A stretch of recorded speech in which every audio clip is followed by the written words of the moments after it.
Je suis là un peu pour évoquer un passage d'un continent à l'autre, de l'Amérique à l'Afrique, la traversée de l'Atlantique et le chemin du retour, puisque ce chemin a été fait d'abord par mes ancêtres de l'Afrique vers le Nouveau Monde, et moi j'ai refait le chemin du retour vers l'Afrique. Et parce que, où je me trouvais, il y a toujours eu un appel vers l'Afrique. Toute la culture qui s'est développée dans ce pays. C'est pour dire que il y a un au-delà. Et l'au-delà n'est pas celui que l'on croit. Mais c'est un au-delà qui est concret, qui est positif, et que tout doit être mis en ordre et mis en œuvre pour accomplir ce trajet vers l'au-delà.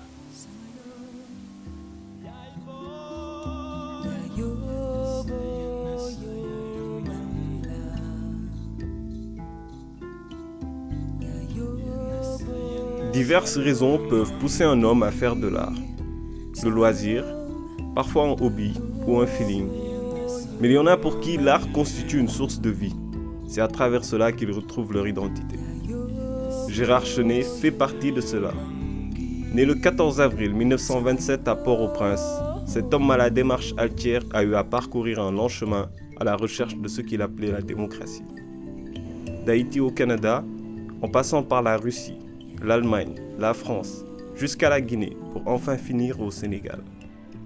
Installé à Toubab Dialaw, à 50 km de Dakar depuis les années 70, aujourd'hui, âgé de 83 ans, Gérard est propriétaire d'un hôtel, l'espace Sobobadé.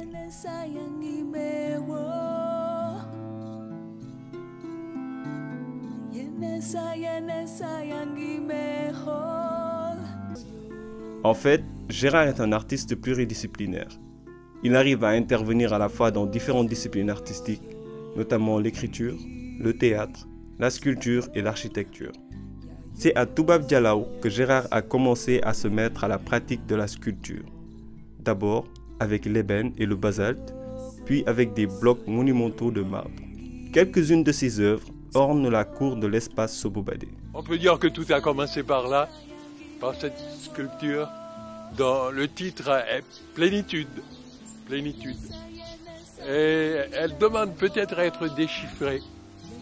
Parce que pour moi, la sculpture, c'est une écriture dans l'espace. Elle signifie toujours quelque chose. Elle signifie un état d'âme, la quête de la lumière ou la quête de la connaissance. Alors, c'est une sculpture abstraite, comme on peut le voir, et cette sculpture abstraite comporte des images de l'humanité. Il y a un groupe de personnes, il y a des bras qui se tendent vers l'étoile, cette forme irradiée qui représente, qui symbolise la lumière. C'est l'étoile, c'est le soleil, c'est aussi la connaissance. Ces bras qui se tendent vers la connaissance et qui émergent d'une forme qu'on dirait une matrice, ou bien la Terre elle-même. Tout l'ensemble peut évoquer une naissance à partir d'une matrice vers la lumière. Voilà, ça s'appelle la pensée, par exemple. C'est une forme qui évoque la méditation ou un homme qui pense. Comme le penseur de Rodin, ça c'est la pensée. Ce n'est pas le personnage, mais c'est le thème abstrait même de la pensée. De même ça, et ce n'est pas un personnage, mais c'est la symbolisation d'un état d'esprit, d'un état d'âme qui est la concentration. Et de même que cette sculpture, qui est au fond, où l'on voit une forme que l'on dirait le champignon atomique, et en même temps on voit des bras qui s'embrassent. Donc il y a l'idée de la fraternité dans le temps du nucléaire. Tandis que celle-là, c'est un personnage sans visage et sans regard. Donc c'est le regard intérieur. Le regard intérieur que tout homme cherche pour arriver à se retrouver dans un état de vacuité mentale.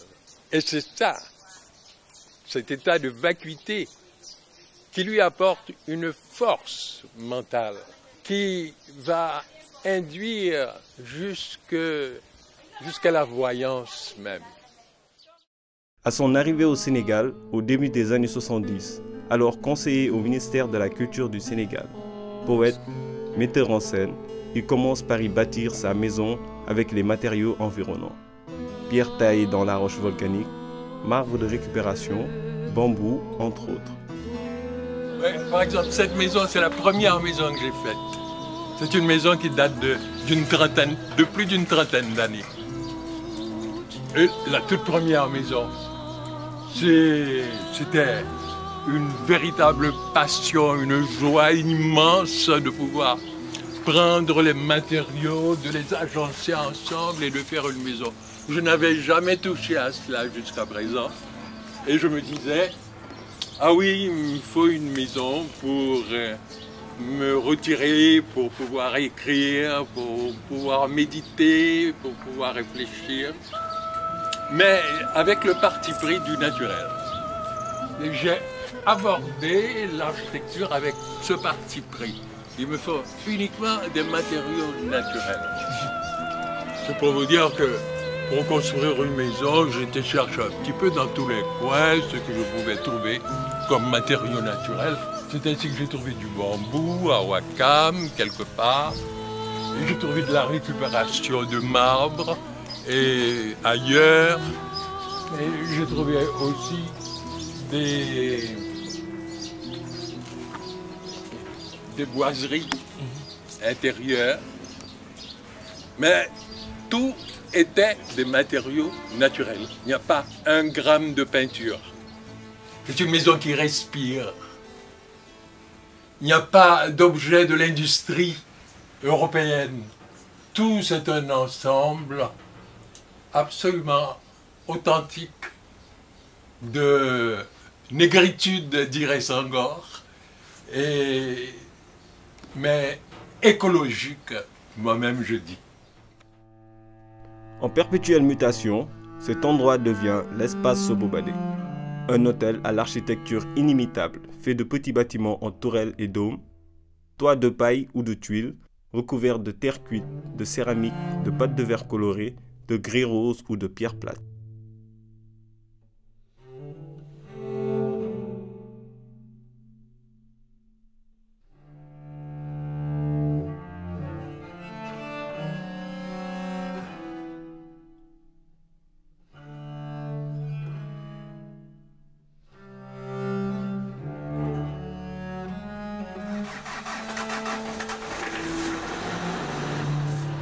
À 1,50 km de là, se trouve sur le site de Nounoumans, l'espace Engouement, un centre culturel qui présente une architecture qui favorise la créativité et la spiritualité, avec un théâtre de verdure de 1000 places. Plusieurs disciplines y sont enseignées sur le tas. La danse, la musique, le théâtre, les arts plastiques, l'écriture. Sur place, nous avons trouvé une troupe de danseurs venus de la France, en compagnie de la troupe locale, le Dambala.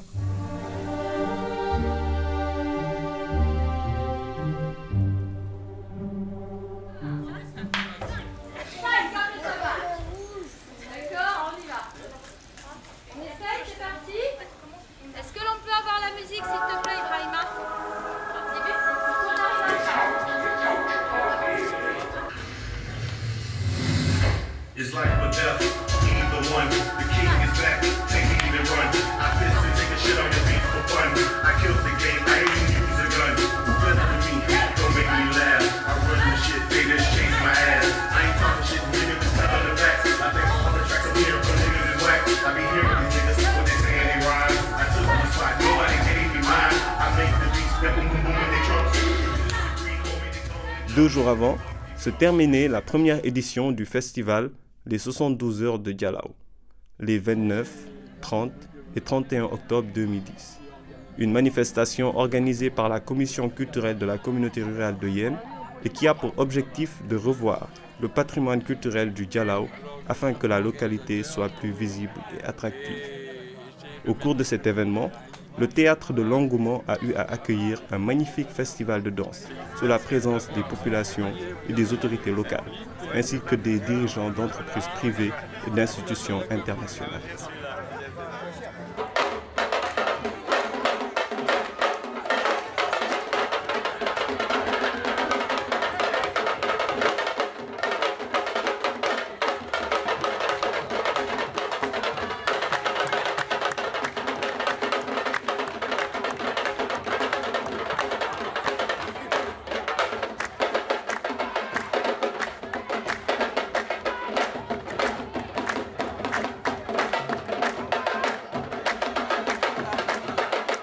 Auteur et metteur en scène de pièces de théâtre, Gérard a eu à écrire ou à mettre en scène un bon nombre de pièces. Tout au long de ma vie, je me suis beaucoup intéressé au théâtre. J'ai fait de la mise en scène, j'ai joué même comme comédien sur les plateaux du théâtre Sorano. Une pièce d'Obaldia, de René de Obaldia, entre autres. Et du vent dans les branches de Sassafras. J'ai mis en scène et écrit le texte d'une légende du Ouagadou, les fiançailles tragiques. J'ai mis en scène un texte poétique sur la sécheresse, où la sécheresse n'est pas considérée pour elle-même seulement, mais où la sécheresse devient un thème qui se rapporte aussi bien au comportement humain qu'au comportement de la nature. J'ai aussi écrit un texte, une épopée sur El Hadj Omar, cet ancêtre de l'Afrique de l'Ouest qui a charrié toutes les populations de l'Afrique de l'Ouest depuis Dinguiraye jusqu'à Amdalaï, pour arriver à la formation d'un vaste empire musulman qui était un rempart contre la colonisation et contre l'envahissement de l'Afrique de l'Ouest par les traitants et les marchands. À l'occasion du 3e Festival mondial des arts nègres qui a eu lieu au Sénégal, du 10 au 31 décembre 2010, le théâtre de l'Engouement a accueilli le dramaturge et comédien haïtien Daniel Marcelin, qui a eu à présenter en hommage à Gérard Chenet et aux autres Haïtiens venus au Sénégal à l'occasion du premier festival, sa pièce Haïti, qui raconte l'histoire d'Haïti à travers le récit d'un Haïtien qui se trouve bloqué dans un aéroport et qui fait défiler à travers différents personnages toute l'histoire de son pays. Bref, 1934, nous avons décidé de partir parce qu'il n'y avait plus rien à prendre. Là, on se trouve injuste. c'est de nous accuser d'avoir participé au massacre de 12 000 Haïtiens sur la frontière République dominicaine en 1937. Je vous rappelle qu'en 1937, on n'était plus dans ce pays, ni en République dominicaine. Ce n'était pas de notre faute si le dictateur Trujillo avait pris ces paysans au bouc émissaire. En prélude du 3e Festival mondial des Arts Nègres, le théâtre a accueilli la 7e édition des Rencontres poétiques internationales de Dakar, initiée par le poète Amadou Lamine Sall, qui se déroulait du 1er au 5 décembre 2010. En effet, c'est dans le théâtre Enchanteur de Gérard Chenet qu'a été clôturée cette édition, qui a reçu des participants venus d'une quinzaine de pays étrangers.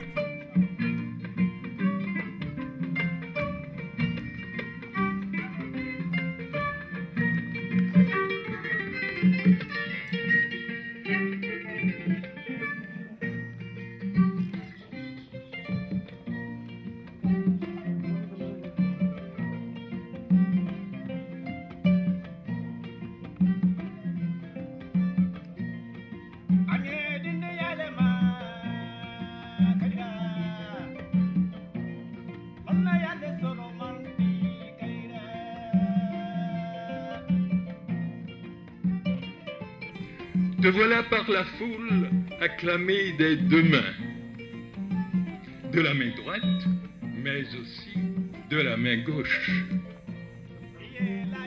de la main qui donne et de la main qui rejette. Très jeune, à l'âge de 19 ans, Gérard s'intéressait déjà à la poésie, notamment avec son implication dans le journal La Ruche, qu'il avait créé avec ses camarades de l'époque et dans lequel il publiait des poèmes à caractère engagé. Tombé amoureux du village de Dialao, il a écrit et publié en 1974 le recueil Poèmes du village de Toubab Dialao. Oui, j'ai ce livre entre les mains. Ce sont les poèmes du village de Toubab Dialao. Un recueil de poèmes est publié en 1974. Tous les thèmes qui sont évoqués ici dans ce recueil de poèmes, ce sont des poèmes qui participent de ma vie, de mon contact et de la rencontre des gens, la rencontre des pêcheurs. Et la première question qui vient à l'idée de chacun, que veut dire le terme Toubab Dialao? Et les gens du village expliquent que c'est le premier endroit où les Toubabs ont débarqué au Sénégal et à une époque où l'on faisait la chasse aux esclaves. Et c'était le trajet le plus direct et le plus simple vers Gorée. Et les esclaves étaient embarqués ici dans les pirogues et amenés à Gorée. Et pour être embarqués dans les navires en route vers les champs d'exploitation de l'esclavage en Amérique. Je ne vais pas vous lire tout le recueil, ni même un poème en entier, mais ce serait peut-être intéressant d'énoncer le thème des poèmes pour vous montrer d'où vient l'inspiration. C'est ça qui est important, c'est la source de l'inspiration. J'aime autant vous dire à tous, je ne suis pas membre d'un clan. De mes pas sur les plages de la vie, j'ai remonté le cours. Ayant compte de chaque trace d'homme. Je n'ai pas à détourner la tête sur leur passage. Mes yeux ouverts en livre d'or disent leur hargne torsionnaire au fond de leur âme attendrie. Je suis revenu faire la ronde, dispersé par la pluie de métal. Avec un peu de boucle mutine pour coiffer nos sarments, je tiendrai leurs mains très fort dans les miennes, en chantant « Au loup, au loup !» Et nous mélangerons délibérément nos enfants nouveau-nés pour qu'à les reconnaître, nous ne soyons tentés de prendre ce parti qui ne serait celui de tous.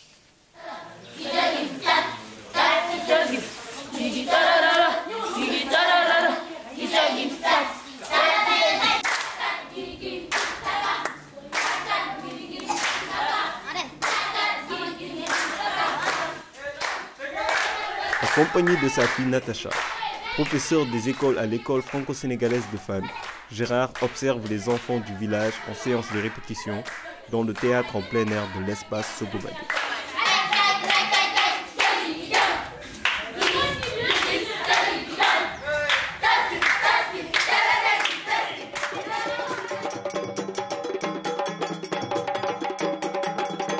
Rencontré plus tôt au théâtre de l'Engouement, la troupe d'Ambala, dirigée par la fille de Gérard, Rachel Diarra-Chenet, qui apparemment a beaucoup subi l'influence de son père et leurs hôtes, dansent sur la plage, mais cette fois-ci sur un rythme plus exotique.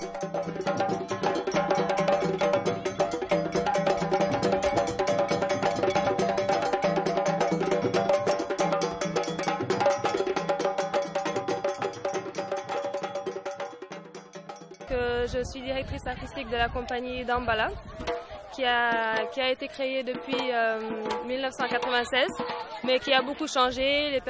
Beaucoup de personnes sont parties, d'autres sont revenues, d'autres sont nouveaux aussi.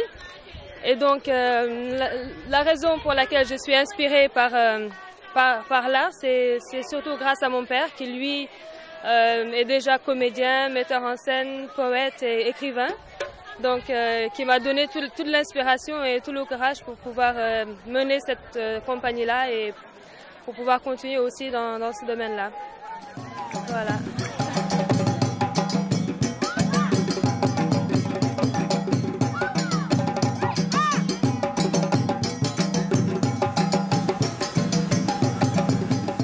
Je me réconcilie avec la terre. Je respire enfin la lune. Je viens écouter la mer. Je vois clignoter de ses 1000 yeux la ville sous sa couronne de lumière, me couvrir du drap du ciel, ma tête sur le rocher de Toubab Dialao, mourir dans le secret d'un baobab. Ah, j'ai retrouvé le trône, ravi à mes ancêtres, où je m'assieds tout seul, une étoile dans ma lanterne. Je tiens conseil avec les voix marines. Je prends à témoin les astres, peuple stéréoïde. Poète, architecte, sculpteur, dramaturge, Gérard continue toujours malgré son âge à exercer son art. Dans un court terme, il souhaite achever la construction de l'espace Engouement, y construire une piscine écologique pour pouvoir y exercer quelques activités de loisirs comme l'équitation, la natation. Il souhaiterait aussi mettre en scène une pièce de théâtre dénommée Sécheresse. Pour le reste, il a toute la vie devant lui.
Selew Bile mam